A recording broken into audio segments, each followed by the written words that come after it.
Disciplina. Número 1. Concentrarse en lo sustancialmente importante. Según declaran los autores de The Four Disciplines of Execution, cuanto más queremos abarcar, menos logramos hacer. Luego pasan a explicar que la ejecución debe tener como objetivo un número pequeño de metas sustancialmente importantes. Esta simplicidad le ayuda a la empresa a concentrar su energía para llegar a un grado suficiente de intensidad de tal manera que pueda producir resultados reales. En el caso de un individuo interesado en el trabajo profundo, lo que esto implica es que debe identificar un número pequeño de metas ambiciosas que quiera alcanzar gracias a las horas que dedique al mismo. La exhortación general de pasar más tiempo pensando profundamente no genera mucho entusiasmo. En cambio, tener una meta específica que rinda beneficios profesionales tangibles y sustanciales genera un flujo más estable de entusiasmo. En una columna publicada en el 2014 con el título de The Art of Focus, David Brooks explicaba de la siguiente manera su apoyo a la estrategia que consiste en permitirles a las metas ambiciosas ser el motor de un comportamiento donde prima la concentración. Si usted quiere ganar la guerra de la atención, no trate de decirles no a las distracciones triviales que encontramos en el batiburrillo de la información. Trate de decirle sí al tema que lo trate terriblemente y permita que éste invada todo lo demás. En mi caso particular, por ejemplo, cuando comencé a experimentar con las 4DX, me fijé la meta específica de publicar 5 artículos de alta calidad, revisados por partes, en el siguiente año académico. Era una meta ambiciosa, pues se trataba de un número de artículos superior al que venía publicando, y había recompensas tangibles ligadas a estas metas. En poco tiempo, mi estatus como profesor sería considerado para la permanencia. Combinadas, estas dos propiedades hacían que la meta avivara mi motivación. Disciplina. Número 2. Basarse en los indicadores predictivos. Una vez que usted ha identificado una meta sustancialmente importante, debe medir sus logros. En el marco de las 4DX existen dos tipos de medición con este propósito: los indicadores de resultados y los indicadores predictivos. Los primeros describen aquello que usted se propone en último término a mejorar. Por ejemplo, si su meta es mejorar la satisfacción del cliente en una panadería, el indicador de resultados relevante es la medición de la satisfacción del cliente. Como le explican los autores de las 4DX, el problema con los indicadores de resultados es que tenemos acceso a ellos cuando ya es muy tarde para cambiar de conducta. Cuando los recibimos, las actividades causantes de esos resultados ya están en el pasado. Los indicadores predictivos, por su parte, miden los nuevos comportamientos que contribuirán al éxito, el cual se refleja en los indicadores de resultados. En el ejemplo de la panadería, un buen indicador predictivo puede ser el número de clientes que reciben muestras gratis. Esta es una cifra que usted puede elevar si regala un mayor número de muestras. Con el incremento de esta cifra, es probable que aumenten también los números de los indicadores de resultados.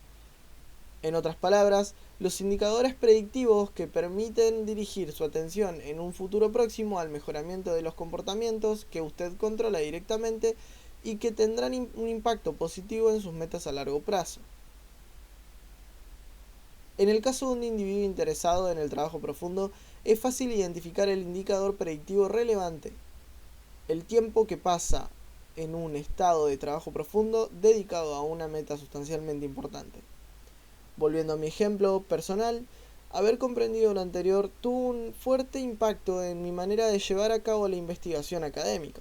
Yo prestaba mucha atención a los indicadores de resultados, tales como el número de artículos publicados por año. Sin embargo, estos indicadores no lograban funcionar como un motor de cambio de mi comportamiento diario, pues no me llevaban a hacer nada en el corto plazo que pudiera generar de manera inmediata un cambio notable en este indicador de largo plazo. Cuando empecé a llevar un registro de las horas dedicadas al trabajo profundo, estos indicadores se volvieron relevantes en mi vida cotidiana. Cada hora adicional de trabajo profundo se reflejaba ipso facto en mi cómputo.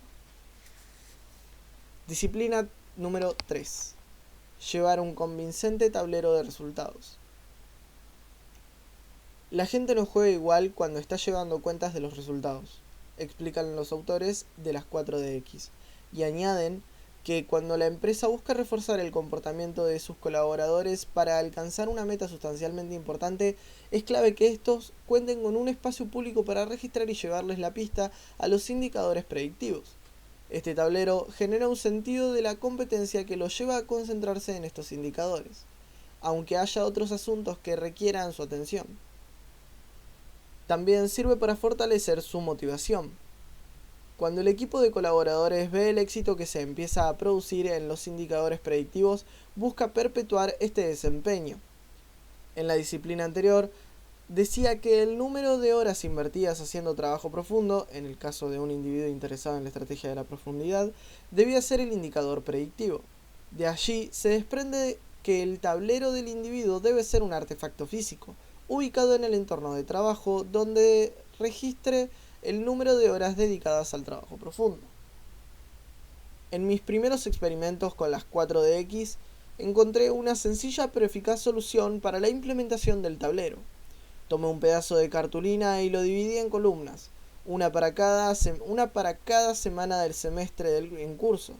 Luego escribí las fechas de cada semana y pegué la cartulina en la pared, cerca del monitor, en un lugar donde no podía evitar mirarla. Conforme avanzaba cada semana, yo iba llevando un registro de las horas que dedicaba al trabajo profundo, poniendo vistos buenos en cada columna. Para maximizar la motivación que generaba el tablero, cada vez que llegaba a un punto destacado en el recorrido académico, por ejemplo resolver una prueba clave, encerraba en un círculo la marca correspondiente a la hora en la que había alcanzado este resultado. De esta manera alcanzaba dos propósitos. En primer lugar, lograba hacer una conexión mental entre las horas de trabajo profundo acumuladas y unos resultados tangibles. En segundo lugar, podía calibrar cuántas horas de trabajo profundo necesitaba para cada resultado. Esta cifra, que era mayor a la que yo había supuesto en un primer momento, me sirvió para comprender que debía dedicar más horas semanales al trabajo profundo. Disciplina número 4. Crear un hábito de rendición de cuentas.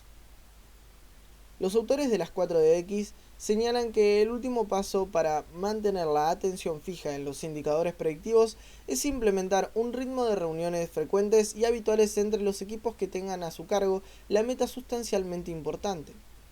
Durante esas reuniones, los miembros de los equipos deben confrontar sus respectivos tableros, comprometerse con acciones específicas que contribuyan a mejorar los resultados para la siguiente reunión y describir lo que ocurrió con los compromisos asumidos en la reunión anterior.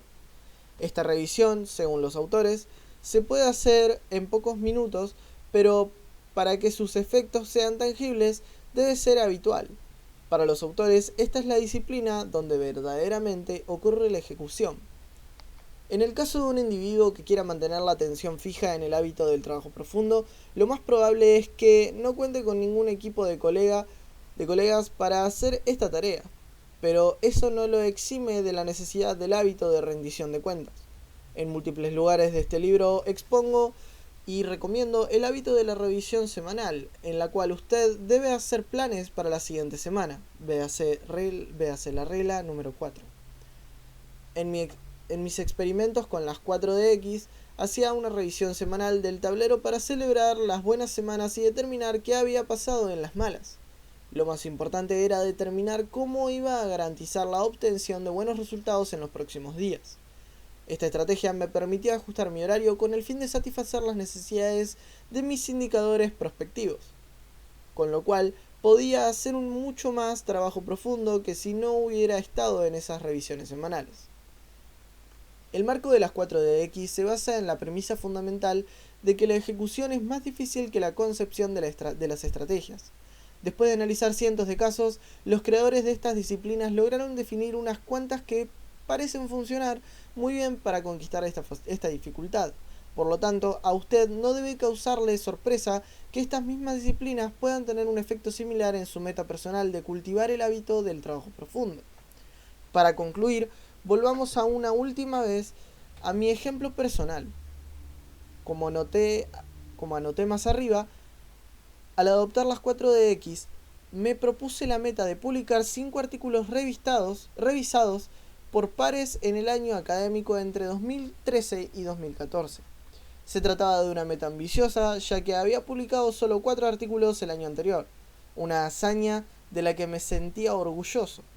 Durante este experimento con las 4DX, la claridad de la meta, sumada al aporte sencillo pero eficaz de mi tablero con los indicadores prospectivos, me llevó a un nivel de profundidad que nunca antes había alcanzado.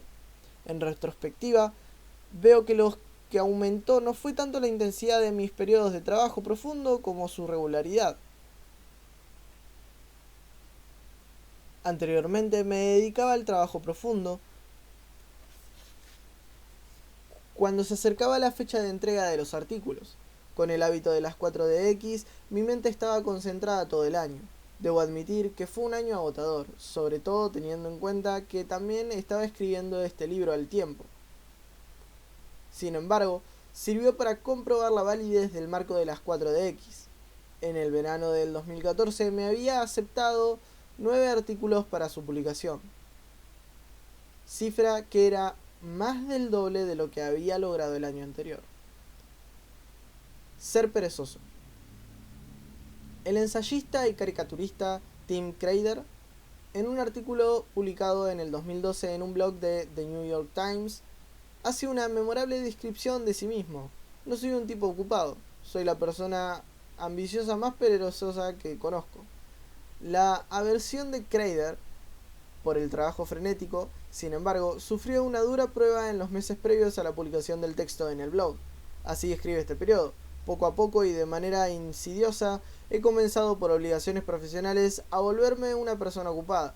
Todas las mañanas me encontraba con la bandeja de entrada de correo llena de mensajes donde se me pedía hacer las cosas que no quería hacer o prestándome problemas que debía resolver. La solución que Krader ideó fue huir a un sitio secreto, un lugar sin televisión y sin internet. Para tener acceso a la red, tiene que irse hasta la biblioteca local en bicicleta, donde puede evitar responder a la avalancha de pequeñas obligaciones que parecen inofensivas si se las toma individualmente, pero que en conjunto son nocivas para sus hábitos de trabajo profundo. Volví a recordar lo que eran las florecitas amarillas, los chinches y las estrellas, relata Krader sobre su retiro. Leí y finalmente pude volver a escribir de verdad por primera vez en meses. Es importante, dentro de lo que vivimos diciendo, reconocer que Krader no es ningún Thoreau. Krader no se retiró del mundo de las ocupaciones para formular una crítica social complicada. La necesidad de irse a un sitio secreto estaba motivada por un descubrimiento sorprendente, pero pragmático. De esa manera podía hacer mejor su trabajo, así lo explica. La ausencia de ocupación no es vagancia, indulgencia o vicio. Es algo tan indispensable para el cerebro como la vitamina D, para el cuerpo. Si nos privamos de ella, sufrimos una afección mental que nos desfigura tanto como el raquitismo. Paradójicamente, es necesario para poder hacer cualquier trabajo. Por supuesto que cuando Krader habla de hacer cualquier trabajo, no se está refiriendo a labores superficiales. En general, para hacer trabajo superficial no se requiere nada distinto de hacerlo. Un artista o un escritor como Krader, en cambio, necesitan hacer un trabajo profundo. Es decir, tienen que hacer esfuerzos serios para producir las cosas que el mundo valora. Krader está convencido de que estos esfuerzos necesitan el apoyo de una mente que se entrega con frecuencia al ocio. Esta estrategia consiste en seguir el ejemplo de Krader, es decir, inyectar porciones significativas y frecuentes de libertad respecto a sus preocupaciones laborales cotidianas, de tal manera que pueda gozar de la ausencia de la ocupación que, paradójicamente, se requiere para hacer el trabajo profundo. Podemos alcanzar esta meta de muchas maneras. Usted puede, por ejemplo, usar la táctica de Krader de aislarse por completo del mundo de las labores superficiales e irse a un lugar secreto, pero muchas personas no están en condiciones de hacerlo. Existe una estrategia más fácil de aplicar, pero que sigue siendo altamente efectiva. Al final del día laboral, deje de pensar en los asuntos relacionados con el trabajo hasta la mañana siguiente. No revise el correo después de cenar, no vuelva a repasar mentalmente las conversaciones de la oficina y no piense cómo va a afrontar el siguiente reto. Cancele por completo el pensamiento sobre el trabajo. Si necesita más tiempo, extienda su jornada, pero en cuanto termine, destierre el pensamiento sobre el trabajo. Su mente debe quedar libre para encontrarse con las florecitas amarillas, las chinches y las estrellas de Crater. Antes de pasar a escribir algunas tácticas que sirven para implementar esta estrategia, quisiera explicar por qué la inactividad puede ser provechosa para la capacidad de producir resultados valiosos. Contamos, obviamente, con el aporte personal de Tim Crater, pero vale la pena tomarse un tiempo para comprender las razones objetivas que dan cuenta del valor de la ociosidad. Razón número 1. La inactividad contribuye a los descubrimientos.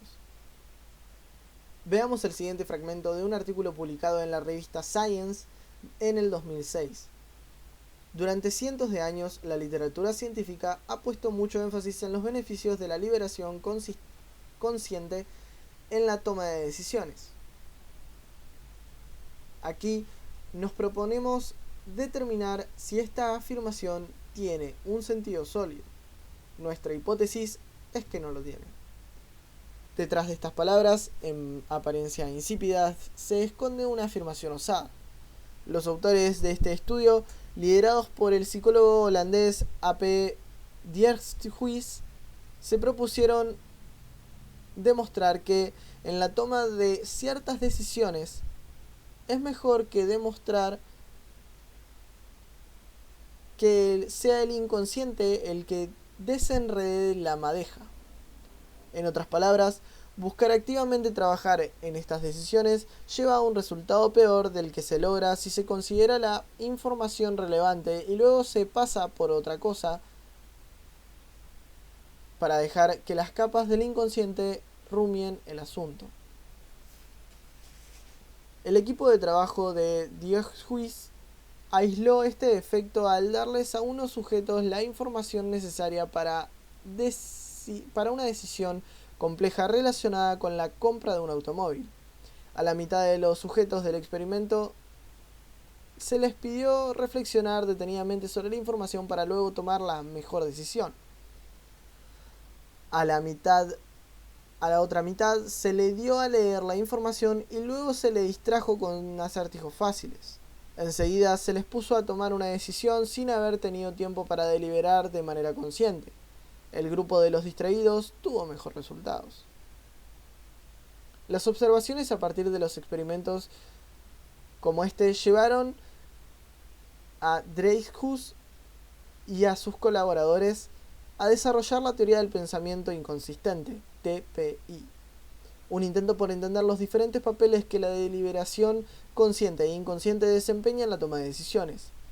En un nivel superior, esta teoría propone que para decisiones que requieran la aplicación de las reglas estrictas, la participación de la mente consciente es indispensable, pero, por ejemplo, si usted necesita hacer un cálculo matemático, solo su mente consciente podrá seguir las reglas aritméticas precisas que se necesitan para hacer el procedimiento de manera correcta.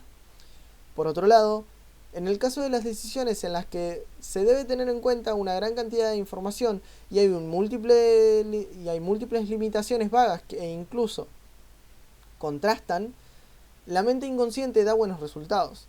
La hipótesis de la TPI es que esto se debe a las regiones del cerebro donde se maneja lo inconsciente, tiene un mayor ancho de banda neuronal disponible, lo cual les permite mover mayor información y repasar más soluciones potenciales que los centros conscientes de pensamiento. Según esta teoría, nuestra mente consciente es un computador personal en el cual uno puede ejecutar programas cuidadosamente escritos que aportan respuestas adecuadas a problemas limitados, en tanto que la mente inconsciente es como los vastos centros de datos de Google, donde unos algoritmos estadísticos manejan montones de terabytes de información no estructurada y acuden a unas soluciones sorprendentes y muy útiles para preguntas difíciles.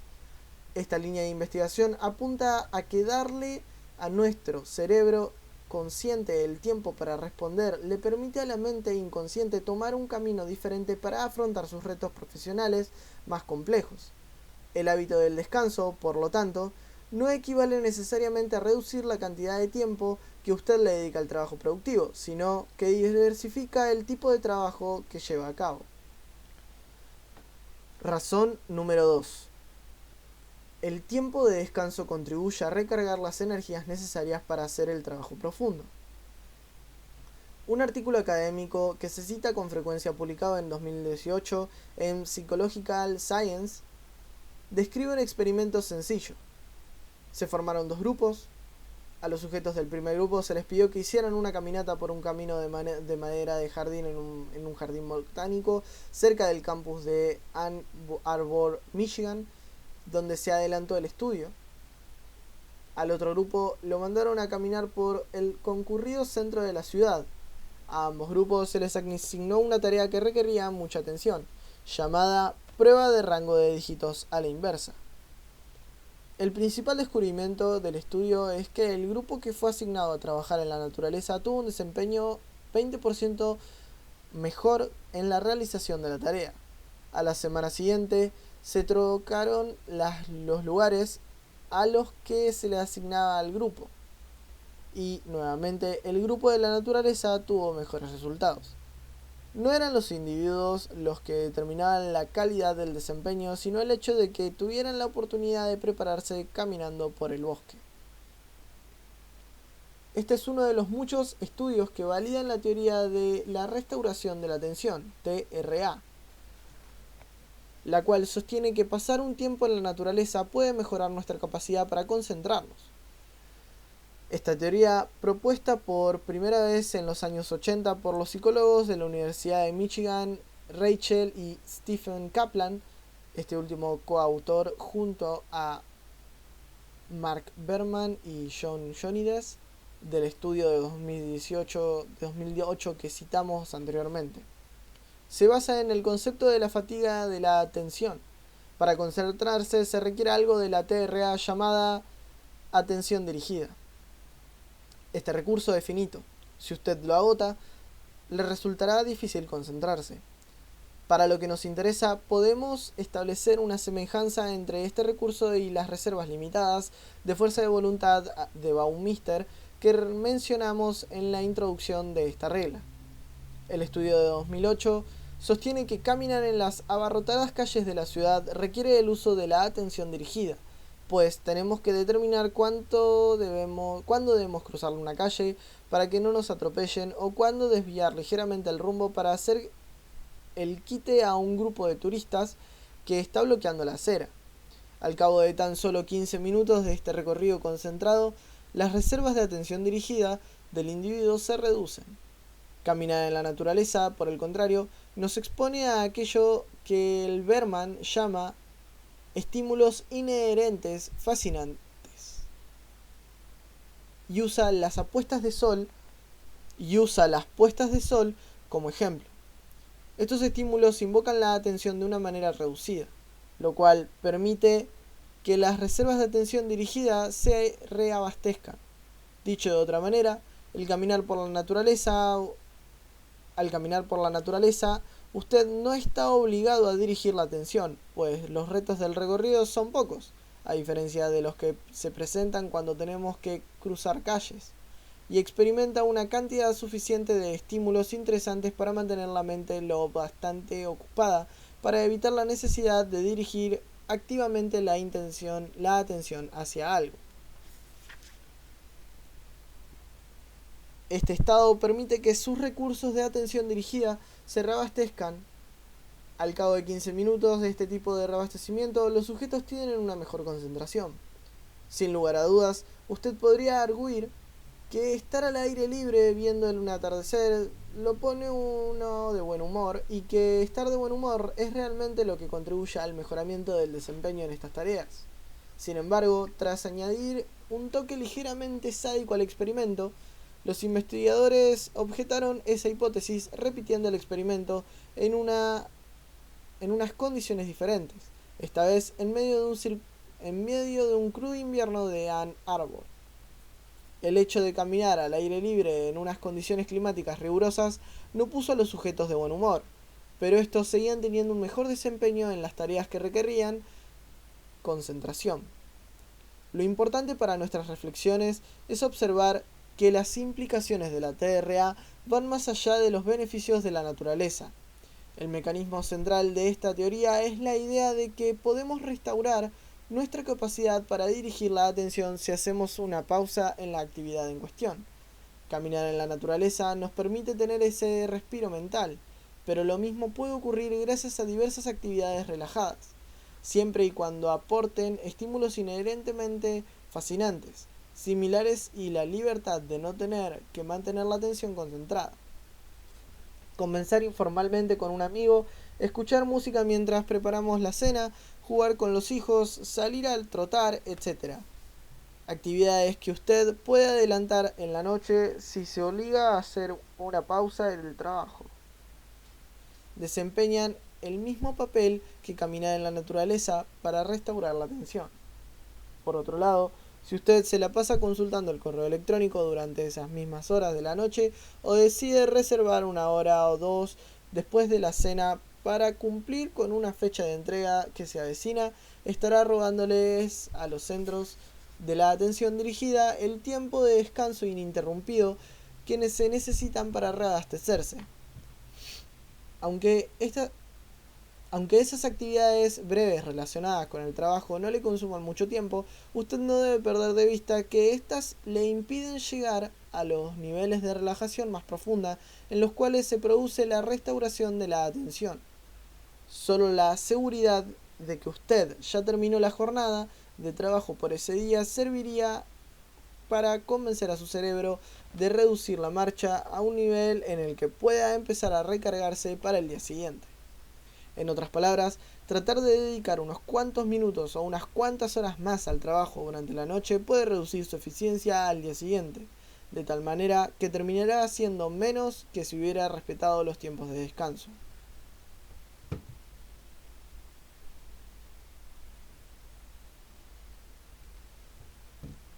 Razón número 3. Por lo general, el trabajo que hacemos durante el tiempo de descanso no es tan importante. Para dar un argumento final a favor del respeto al punto límite de finalización de la jornada laboral, debemos regresar a Anders Ericsson, el inventor de la teoría de la práctica deliberada. Como recordará usted, en la primera parte decíamos que la práctica deliberada es el mejoramiento sistemático de nuestra habilidad en una destreza dada. Es la actividad requerida para volverse más diestro en algo. Como he dicho, el trabajo profundo y la práctica deliberada se traslapan en muchos aspectos. Para lo que nos interesa en este libro, podemos decir que la práctica deliberada funciona como un sinónimo de los esfuerzos cognitivamente exigentes. En el ensayo pionero de Ericsson sobre el tema publicado en 1993 y titulado The Role of Deliberate Practice in the Acquisition of Expert Performance, el papel de la práctica deliberada en la adquisición del desempeño a un nivel de experto, el autor dedica una sección a revisar lo que la literatura investigadora sobre el tema revela acerca de la capacidad del individuo para hacer un trabajo cognitivamente exigente. Ericsson señala que, para un novato, una hora de concentración intensa al día parece ser el límite, mientras que otros expertos indican que la cantidad de horas pueden ser hasta 4, pero casi nunca más que eso. Uno de los estudios citados, por ejemplo, catálogo de los hábitos de prácticas de un grupo de violinistas de élite que se estaban formando en la Universidad der Künste de Berlín.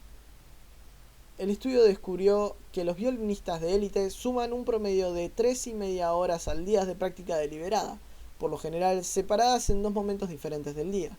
Los violinistas menos talentosos pasaban menos tiempo en estado de profundidad, lo que implica estos resultados